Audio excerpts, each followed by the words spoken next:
Baik, yang menjadi persoalan itu bukan di lafaz aminnya. Karena sering saya sampaikan, kalimat amin itu akan bersanding dengan dua hal yang paling utama. Letaknya setelah iyyaka na'budu wa iyyaka nasta'in. Jadi ketika Anda ingin memohonkan sesuatu wa iyyaka nasta'in, ya Allah kami mohon ya Allah, bantu saya. Mohon ampuni, mohon kabulkan, mohon berikan. Nah, letak pengabulan itu, pemberian Allah, itu akan bersanding dengan kalimat sebelumnya, iyyaka na'budu. Sejauh mana ukuran ketaatan ibadah kita, itu bisa maksimal di hadapan Allah Subhanahu wa taala. Ini penting sekali untuk kita turunkan. Karena itu kalau kita lihat kemudian rumusnya, misal di dalam Al-Quran yang juga dipraktikkan nanti oleh para bukan hanya sahabat, bukan hanya Nabi Muhammad SAW, tapi juga oleh para nabi-nabi sebelumnya. Saya sering sampaikan bahwa, perhatikan di sini pelan-pelan, ketika ada kalimat di Quran surah ke-1 Al-Fatihah, ayat yang kelima itu, nanti penjabarannya dipraktikkan dalam salat di Quran surah kedua Al-Baqarah, ayat ke-45 itu, dan ini nanti terusannya akan ditafsirkan di hadis riwayat Abu Daud. Abu Daud nama aslinya Sulaiman dari Sijistan, dikenal dengan Sulaiman As-Sijistani, hafal 500.000 hadis. Ya, saking lunaknya lisannya menyebut hadis. Jadi kalau disebutkan ini sahih, ini dhaif, ini maudhu', ini matruk, ini yang benar, ini yang salah. Sampai-sampai Ibnul Qayyim Al-Jauziyah menyebutkan kalau dulu ada Nabi Daud lunak tangannya bisa melunakkan besi, maka ini Abu Daud bisa melunakkan hadis dengan lisannya. Sejak saat itulah kemudian disebut kunyahnya dengan Abu Daud. Kita lihat nanti di nomor hadis 649 riwayat sahabat Abu Hurairah radhiyallahu taala anhu. Nah, praktek ini nanti sebelumnya pernah diamalkan nanti oleh para nabi-nabi sebelumnya. Kita bisa turunkan saat mereka punya persoalan, mereka memohon kepada Allah, mereka dirikan salat. Misal di Quran surah ketiga ayat 38 sampai 39, ini Nabi Zakaria. Misal kita ambil Quran surah ke-19 kan, ayat 31, saya lingkari 31-nya sampai 33, ini Nabi Isa. Sebelumnya bahkan Quran surah ke-20 Thaha ayat ke-14 Nabi Musa. Sebelumnya bahkan Quran surah ke-19 ayat ke-55 ini Nabi Ismail alaihi salam. Kalau kita mau urutkan sampai ke Nabi Nuh urutan wahyunya, kita temukan di Quran surah ke-4 ayat 163. Posisi paling kiri sebelah atas. Baik ya? Saya mau uraikan dulu ke sini. Perhatikan ya kalimatnya. Mohon izin teman-teman sekalian saya turunkan. Iyyaka na'budu wa iyyaka nasta'in. Ini disebut oleh para ulama tafsir sebagai rahasia dalam Al-Fatihah. Jadi kalau Anda buka kitab-kitab tafsir manapun, ketika masuk kepada ayat ini, maka semua ulama tafsir umumnya akan menyebut hadhihi. Ini sirrun. Ya, ini adalah rahasia. Ya, sirrul Fatihah, rahasia yang melekat pada Al-Fatihah. Letaknya di sini. Jadi dari kalimat Bismillahirrahmanirrahim, Alhamdulillahirabbil alamin, Arrahmanirrahim, Maliki yaumiddin, itu semua muqaddimah. Hanya pembuka untuk mengantarkan pada yang ini. Intinya ada di sini. Ya. Apa rahasianya? Perhatikan kalimat perimbangannya. Ya. Di sini ada kalimat pertama, iyyaka na'budu. Kan? Kemudian wa, saya turunkan ke sini, iyyaka nasta'in. Masya Allah. Perhatikan teman-teman sekalian, fokus. Iyyaka na'budu wa iyyaka nasta'in. Lihat keseimbangannya. Di sini ada iyyaka, di sini ada iyyaka. Di sini na'budu, di sini nasta'in. Kemudian diselang dua hal ini dengan huruf ataf, huruf perangkai. Kalau menggunakan waw berarti ini istilahnya atafnya menunjuk pada keseimbangan antara kanan dengan kiri. Jadi kalau kita konversi ke bahasa Indonesia, itu seakan-akan kita gunakan sama dengan equal di situ. Jadi ukuran iyyaka nasta'in akan diukur dengan iyyaka na'budu. Iyyaka na'budunya baik, maka respon nasta'innya pun akan cepat. Tapi kalau ininya bermasalah, ininya pun akan jadi persoalan. Sekarang kalau saya turunkan, lihat kalimatnya. Pelan-pelan. Di sini ada iyyaka? Ada. Di kiri ada iyyaka? Ada. Sama-sama ada iyyaka kan? Nah, perhatikan baik-baik ya. Iyyaka dalam bahasa Arab itu disebut dengan harful ikhtisas. Kalau dia didahulukan pada kalimat, letaknya di awal, itu menunjuk pada takhsis. Satu hal yang hanya dikhususkan.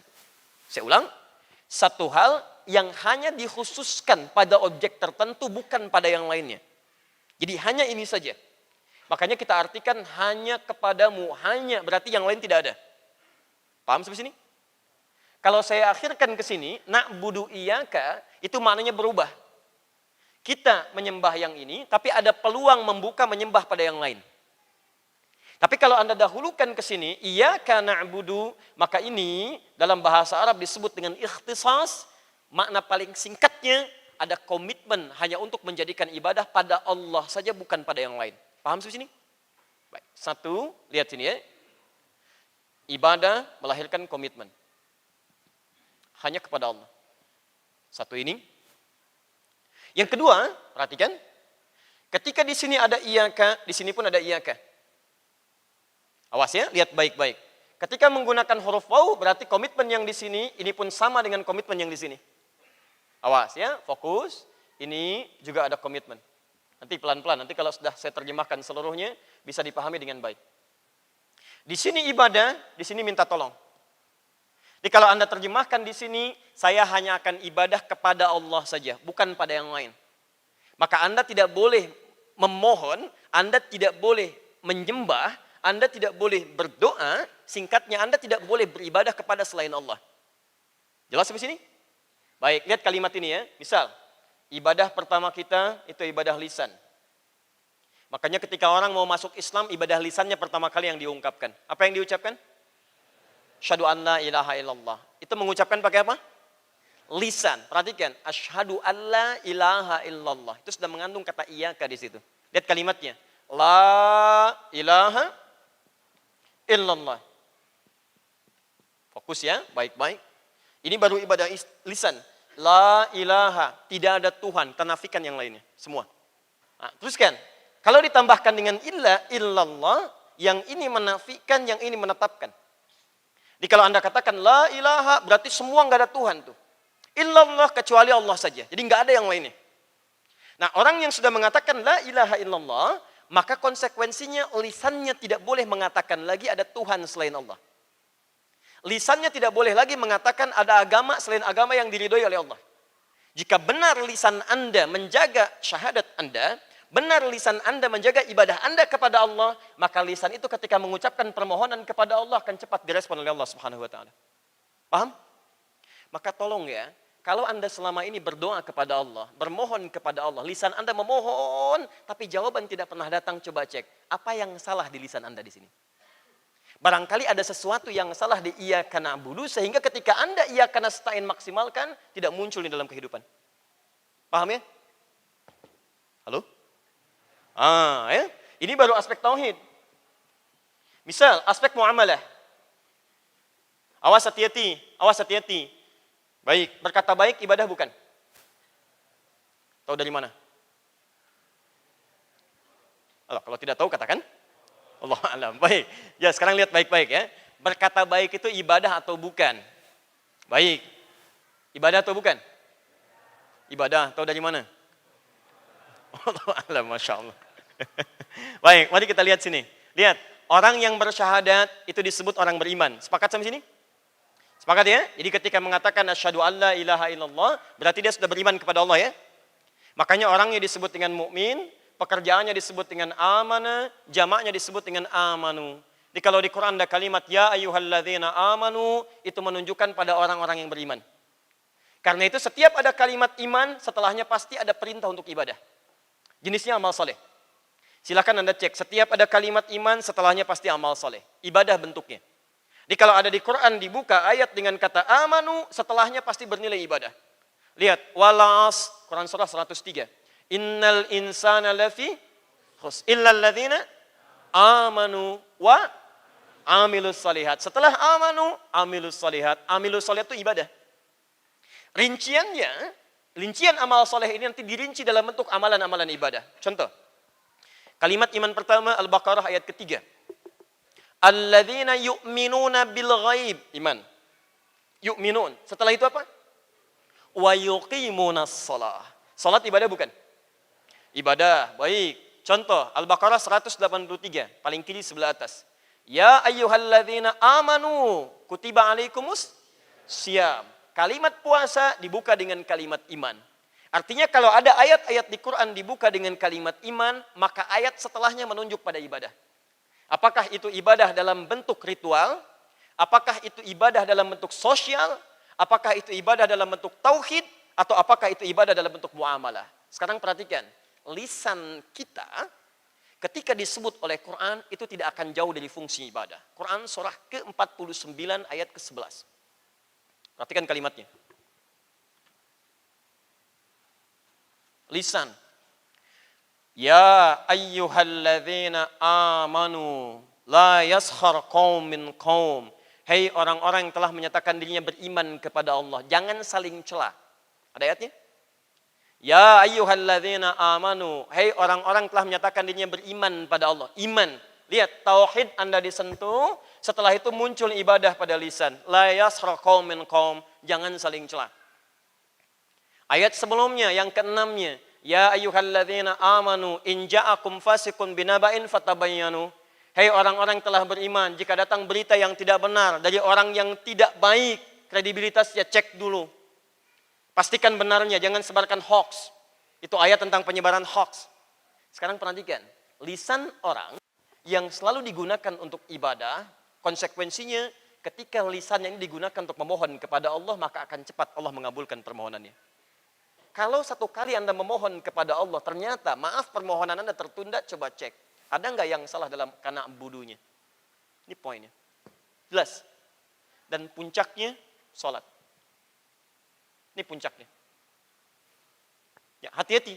Karena dalam sholat itu, teman-teman sekalian, semua dari ujung kepala sampai ujung kaki dipakai ibadah kepada Allah Subhanahu wa Ta'ala.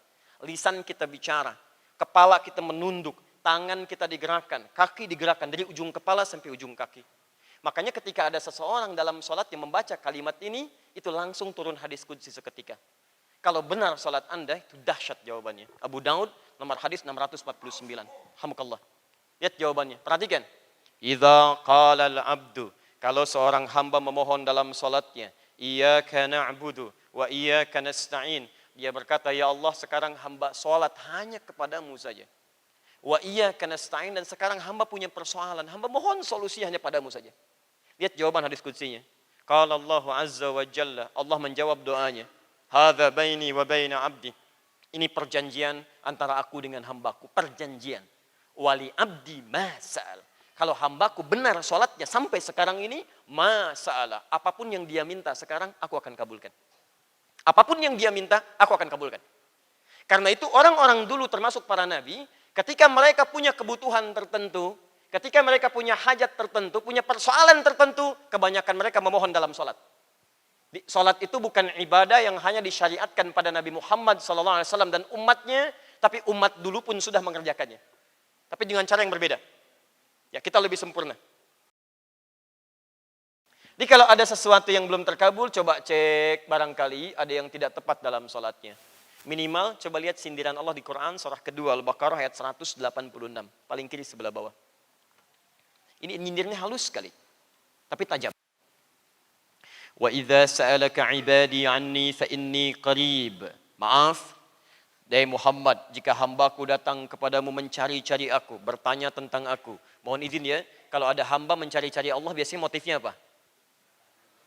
Itu biasanya dua tuh ya.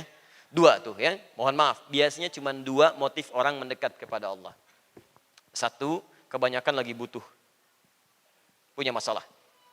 Ya, gajian lancar belum ingat. Begitu 3 bulan belum keluar, ya Allah, ya Allah. Mulai rajin ke masjid itu kan.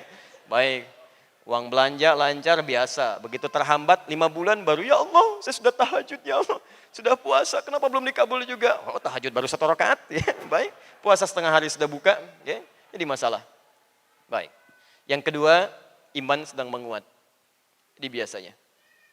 Ini cuma 2 ini. Jadi kalau antum sedang rajin-rajin ke masjid, sedang ibadah, coba lihat di antara 2 ini.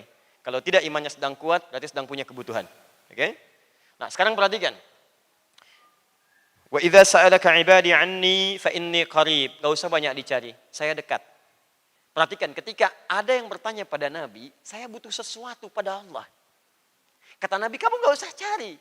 Kata Allah, katakan, Allah dekat. Seketika memberikan harapan. Tapi yang paling hebat, lihat ujungnya. Allah Maha tahu ketika seseorang ingin mendekat kepada Allah, apa yang diinginkan? Setelah itu tiba-tiba ada statement tentang pengabulan doa. Ujibu da'watad da'i idza da'ani. Perhatikan, ini agak menarik ayatnya. Ada orang kemudian ingin mendekat kepada Allah, jawaban Allah, saya dekat, saya akan jawab apa yang ia mohonkan kepadaku. Langsung, tuntas. Kalimatnya menggunakan ujib. Fokus ya. Saya agak pelankan di sini. Ujib. Ujibu da'watad da'i idza da'ani. Lihat sini. Ujib. Bentuknya fi'il mudhari. Maknanya 3. Present. Continuous.